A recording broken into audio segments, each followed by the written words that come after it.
Могу менен бир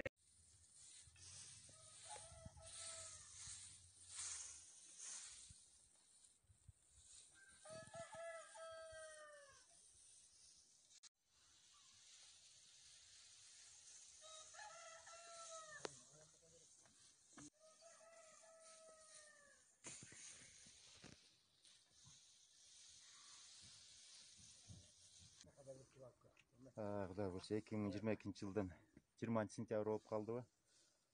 Жүгөрү сепкенбиз талага. Ошону азыр алып келип туратып силос бастырып атабыз буюрса. Могу жерге, могу дөңгө бир 60 тоннача силос келди, силос массасы. Анан кийин даяр болгондон кийин азаяк кошуп турабыз.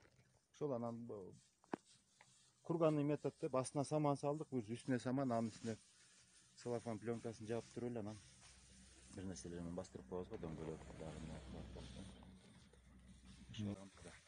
Комбайн көчүрүп өткүзүп келип. Анан буяк кичине тарыраак жер болгондо эми погрузчик менен теппеген ыңгайлуураак